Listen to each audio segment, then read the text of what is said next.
História da Redenção, capítulo 57. Espiritismo. A doutrina da imortalidade natural preparou o caminho para o moderno espiritismo. Se os mortos são admitidos à presença de Deus e dos santos anjos, e se são favorecidos com o conhecimento que superam em muito o que antes possuíam, por que não voltariam eles à Terra para iluminar e instruir os vivos? Como podem os que creem no estado consciente dos mortos rejeitar o que lhes vem como luz divina transmitida por espíritos glorificados? Eis aí um meio de comunicação considerado sagrado e de que Satanás se vale para realizar seus propósitos.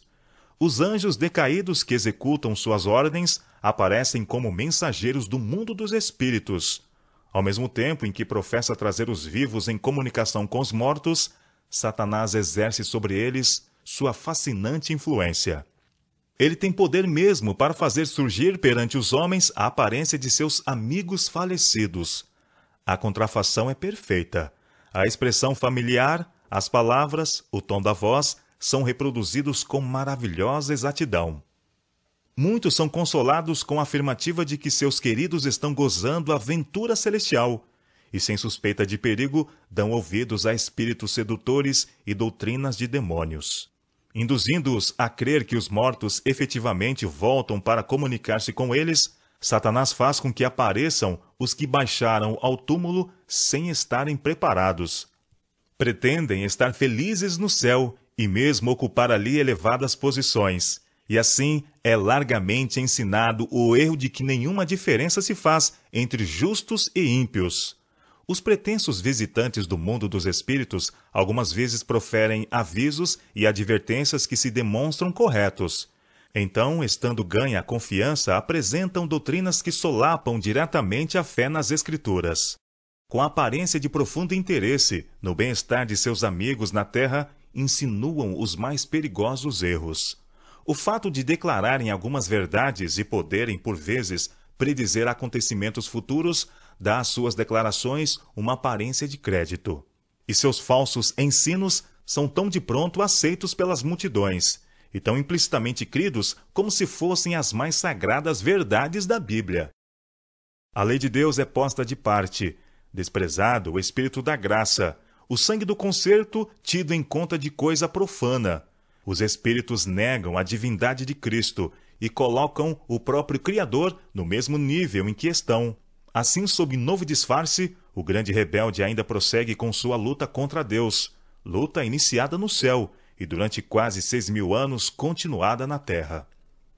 Muitos se esforçam para explicar as manifestações espíritas, atribuindo-as inteiramente a fraudes e prestidigitação por parte do médium.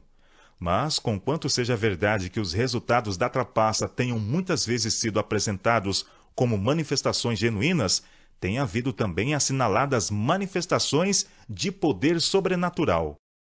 As pancadas misteriosas com que o espiritismo moderno se iniciou não foram resultados de trapaça e artifício humano, mas obra direta dos anjos maus, que assim introduziam um engano dos mais eficazes para a destruição das almas. Muitos serão enredados pela crença de que o espiritismo seja meramente impostura humana, quando postos em face de manifestações que não podem senão considerar como sobrenaturais, serão enganados e levados a aceitá-las como o grande poder de Deus. Estas pessoas não tomam em consideração o testemunho das Escrituras relativo às maravilhas operadas por Satanás e seus agentes. Foi por auxílio satânico que os magos de Faraó puderam contrafazer a obra de Deus. O apóstolo João, descrevendo o milagroso poder operador que se manifestará nos últimos dias, declara: também opera grandes sinais, de maneira que até fogo faz descer do céu à terra, diante dos homens, sedosos os que habitam sobre a terra, por causa dos sinais que lhe foi dado executar diante da besta, aquela que ferida a espada sobreviveu. Apocalipse capítulo 13, versos 13 e 14. Não se acham aqui preditas meras imposturas. Os homens são enganados pelos milagres que os agentes de Satanás têm poder para fazer, e não pelo que pretendem realizar. Feitiçaria em forma moderna. O próprio nome da feitiçaria está agora mantido em desprezo. A pretensão de que os homens podem comunicar-se com os espíritos maus é considerada como uma fábula da Idade Média. Mas o Espiritismo, cujo número de conversos pode ser contado em centenas de milhares e mesmo milhões, tem conseguido entrar nos ciclos científicos, invadindo igrejas e achado favor nos corpos legislativos e mesmo nas cortes reais. Este colossal engano é o reavivamento numa nova máscara da feitiçaria condenada e proibida no passado. Como a Eva no Éden, Satanás hoje seduz os homens pela lisonja, despertando-lhes o desejo de obter conhecimento proibido. Sereis como Deus, ele declara, sabendo o bem e o mal. Gênesis capítulo 3, verso 5. Porém, a sabedoria concedida pelo Espiritismo é a descrita pelo apóstolo Tiago como a que não desce lá do alto, mas é terrena, animal e demoníaca. São Tiago, capítulo 3, verso 15. O príncipe das trevas tem uma mente magistral e habilmente adapta suas tentações aos homens, de acordo com a variedade de condição e cultura. Ele opera com todo o engano da injustiça para conseguir o controle dos filhos dos homens. Contudo, apenas poderá cumprir seus objetivos se eles voluntariamente se renderem às suas tentações. Aqueles que se colocam em seu poder, por condescenderem com maus traços de caráter, pouco compreendem onde sua conduta terminará.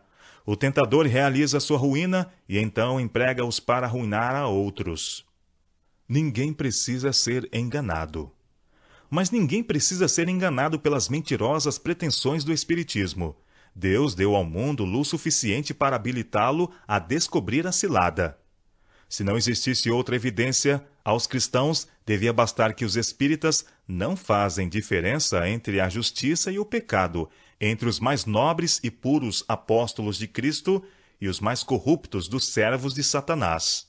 Representando os mais vis dos homens como se estivessem no céu, altamente exaltados, Satanás virtualmente diz ao mundo: não importa quão ímpios sejais, não importa que creais ou não em Deus e na Bíblia, vivei como vos agradar, o céu será o vosso lar. E mais, esses espíritos mentirosos personificam os apóstolos como contradizendo o que escreveram sob a inspiração do Espírito Santo quando estavam na terra. Negam a origem divina da Bíblia, estando assim a demolir o fundamento da esperança cristã e a extinguir a luz que revela o caminho do céu. Satanás está fazendo o mundo crer que a Bíblia é mera ficção, ou, ao menos, um livro apropriado às eras primitivas, devendo hoje ser considerado com menosprezo ou rejeitado como obsoleto. E para substituir a palavra de Deus, exibe as manifestações espíritas. É este um meio inteiramente sob seu domínio. Mediante ele, é-lhe possível fazer o mundo acreditar o que lhe aprouver. O livro que deve julgar a ele e seus seguidores lança-o à obscuridade, precisamente onde lhe convém. O Salvador do mundo, ele o representa como sendo nada mais que homem comum. E assim como a guarda romana que vigiou o túmulo de Jesus espalhou a notícia mentirosa que os sacerdotes e anciãos lhe puseram na boca para negar sua ressurreição, os que creem em manifestações espíritas procuram fazer parecer que nada há de miraculoso nas circunstâncias da vida de nosso Salvador. Depois de procurar desta maneira pôr Jesus à sombra, chama a atenção para os seus próprios milagres, declarando que estes excedem em muito as obras de Cristo. Disse o profeta Isaías: quando vos disserem, consultai os necromantes e os adivinhos que chiureiam e murmuram, acaso não consultará o povo ao seu Deus? A favor dos vivos se consultarão os mortos? A lei é o testemunho. Se eles não falarem desta maneira, jamais verão a alva. Isaías capítulo 8, versos 19 e 20. Se os homens tivessem estado dispostos a receber a verdade tão claramente apresentada nas Escrituras, que os mortos não sabem coisa nenhuma, veriam nas pretensões e manifestações do Espiritismo a operação de Satanás, com poder, sinais e prodígios de mentira. Mas, ao invés de renunciar à liberdade tão agradável ao coração carnal, assim como aos pecados que amam, as multidões fecham os olhos à luz e prosseguem em seus caminhos, sem tomar em consideração as advertências. ao mesmo tempo em que Satanás lhes tece em torno seus laços, fazendo-os presa sua, porque não acolheram o amor da verdade para serem salvos. Deus lhe manda a operação do erro, para darem crédito à mentira. 2 Tessalonicenses, capítulo 2, versos 10 e 11. Os que se opõem aos ensinos do Espiritismo atacam não somente homens, mas Satanás e seus anjos.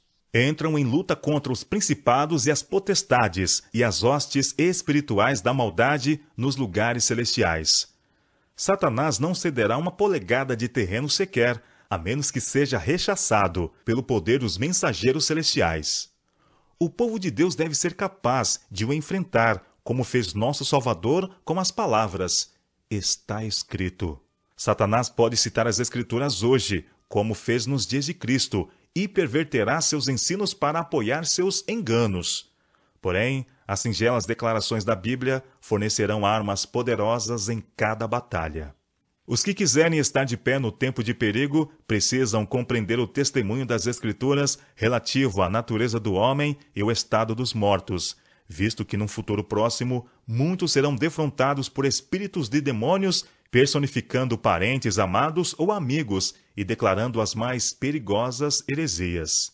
Estes visitantes apelarão para os nossos mais ternos sentimentos de simpatia, efetuando prodígios para apoiarem suas pretensões. Devemos estar preparados para resistir-lhes com a verdade bíblica de que os mortos nada sabem e de que os que desta maneira aparecem são espíritos de demônios. Satanás tem há muito estado a preparar-se para seu esforço a fim de enganar o mundo. O fundamento de sua obra foi posto na declaração feita a Eva no Éden: certamente não morrereis. No dia em que dele comerdes, se vos abrirão os olhos, e como Deus, sereis conhecedores do bem e do mal. Gênesis capítulo 3, versos 4 e 5. Pouco a pouco ele tem preparado o caminho para sua obra-prima de engano, o desenvolvimento do Espiritismo.